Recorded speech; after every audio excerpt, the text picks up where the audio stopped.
একাত্তরেও পারে নাই। 2024 সালে এদেশের মানুষ যখন ঐক্যবদ্ধ হয়েছে, ফ্যাসিবাদী ভিনদেশী শক্তি পরাভূত হয়েছে। আমাদেরকে মনে রাখতে হবে, বাংলাদেশ আজ দুই ভাগে বিভক্ত। খুব ভালো করে মনে রাখতে হবে, বাংলাদেশ আজ দুই ভাগে বিভক্ত। একটা ভাগ হলো যারা ভিনদেশী এজেন্ডা বাস্তবায়ন করবার জন্য, বিদেশি শক্তির আধিপত্য প্রতিষ্ঠার জন্য ভিনদেশী ক্রীড়নক এবং দালাল হিসেবে বাংলাদেশের অভ্যন্তরে ভূমিকা পালন করে।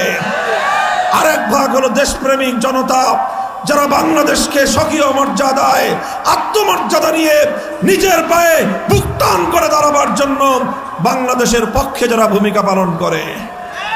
কাজেই এই দুই পক্ষের লড়াইয়ে আমাদের বাংলাদেশের দেশপ্রেমিক শক্তিকে বিজয়ী হতে হবে, দেশপ্রেমিক শক্তিকে বিজয়ী করতে হবে এবং ভিনদেশী ক্রীড়নক শক্তিকে বাংলাদেশের রাজনীতিতে পুনর্বাসিত হতে দেওয়া যাবে না।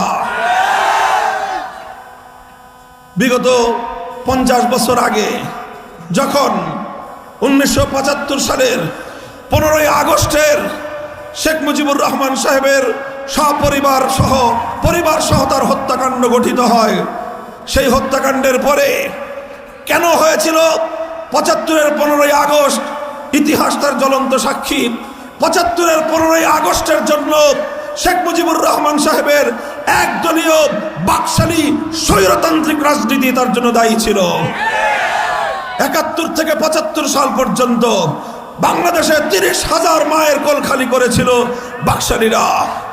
71 থেকে 75 পর্যন্ত গোটা বাংলাদেশ গুম খুন হত্যাকাণ্ডের বাংলাদেশে পরিণত হয়েছিল। 74-এর দুর্ভিক্ষে মানুষ না খেয়ে মরেছিল, এমনকি মানুষ সৃষ্টির সেরা জীব হয়ে মানুষ উচ্ছিষ্ট ভোগ করে ডাস্টবিনগুলোতে মানুষ কুকুর এবং কাকের সাথে লড়াই করে নিজের জীবন রক্ষা করবার জন্য উচ্ছিষ্ট ভোগ করেছিল। এই সব কিছুর পরিণামে ঘটেছিল 1975-এর 15ই আগস্ট। কিন্তু আমরা লক্ষ্য করেছিলাম 75-এর 15ই আগস্টের সময় তারপর এই শেখ হাসিনা আন্তর্জাতিক মিডিয়ায় ঘোষণা দিয়েছিল যে জাতি তার বাবাকে হত্যা করেছে তিনি সেই জাতির কাছ থেকে প্রতিশোধ গ্রহণ করবেন। 75-এর 15ই আগস্টের পর শেখ হাসিনার সেই ঘোষণা, এটা শুধুমাত্র তার মৌখিক কোনো কথা ছিল না। পরবর্তী শেখ হাসিনার 50 বছরের রাজনীতি পর্যবেক্ষণ করলে বোঝা যায় 50 বছর যাবৎ শেখ হাসিনা বাংলাদেশের মানুষের কাছ থেকে প্রতিশোধ গ্রহণ করবার রাজনীতি করেছে। আর এই প্রতিশোধ গ্রহণ করতে গিয়ে তিনি বাংলাদেশকে বিভক্ত করেছেন, বিভাজিত করেছেন। বিভাজনের রাজনীতি ছিল শেখ হাসিনার রাজনীতির মূল হাতিয়ার। মানুষকে ট্যাগ দিয়ে যাকে তাকে যখন তখন রাজাকার, স্বাধীনতা বিরোধী আখ্যা দিয়ে বাংলাদেশকে সে তার বাবার তালুকে পরিণত করেছিল। আওয়ামী লীগকে বানিয়েছিল মুক্তিযোদ্ধা তৈরি করবার একটা অটোমেটিক মেশিন, যেই মেশিনের এক মাথা দিয়ে ঢুকে আরেক মাথা দিয়ে ঢুকলেও বের হলেও 71-এর যে কোনো রাজাকার আপনা আপনি ভাবে মুক্তিযুদ্ধে পরিণত হতো। চ্যালেঞ্জ করে বলতে পারি, তার আমলে যত মানুষকে মুক্তিযুদ্ধের সনদ দেওয়া হয়েছে যদি যাচাই করা হয় এর অর্ধেক রাজাকার বের হবে। এভাবেই জাতিকে বিভক্ত করে, বাংলাদেশকে বিভাজিত করে বাংলাদেশের অগ্রযাত্রাকে রুখে দেওয়াই ছিল তার রাজনীতির মূল হাতিয়ার।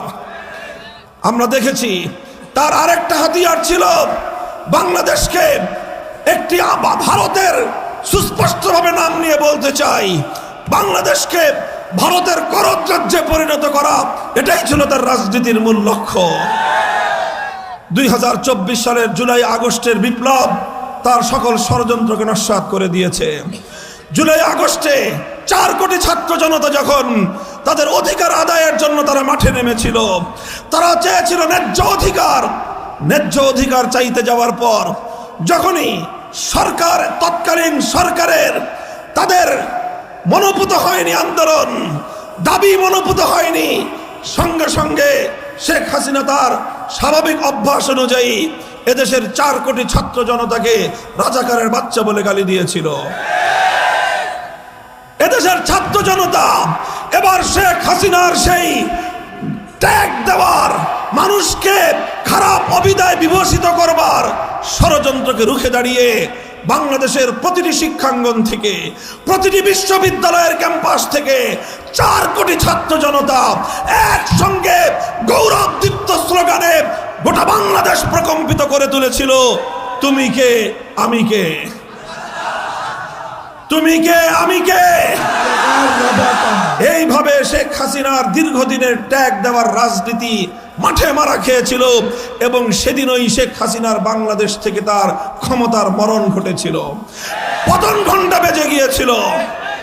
এরপরে শেখ হাসিনা বিগত বছরের পর বছর ধরে তার ছাত্রলীগ এবং যুবলীগের ক্যাডারদেরকে হাতুড়ি লীগ আর হেলমেট লীগে পরিণত করে বাংলাদেশের প্রতিটি ভিন্ন মতাবলম্বী রাজনৈতিক আদর্শকে পেশি শক্তির মোকাবেলার মাধ্যমে দমন করার পায়তারা চালিয়েছে।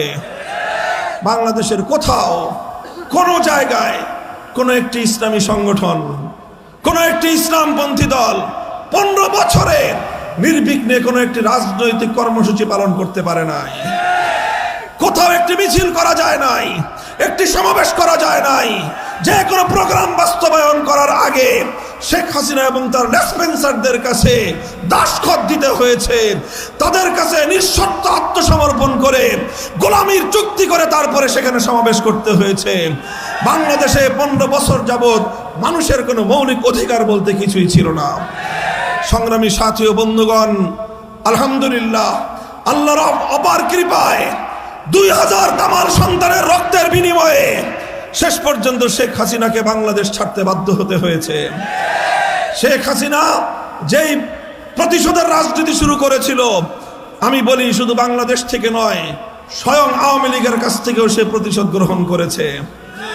আওয়ামী লীগের কাছ থেকেও সে প্রতিশোধ গ্রহণ করেছে, কারণ সে বহু আগেই বলেছিল, আওয়ামী লীগের বিরুদ্ধে সে ক্ষোভ প্রকাশ করে বলেছিল 15ই আগস্ট 75 সাল ধানমন্ডির 32 নম্বরে তার বাবাকে হত্যা করে ফেলে রাখা হয়েছিল, তার লাশ 2 দিন পর্যন্ত লাশ পড়েছিল।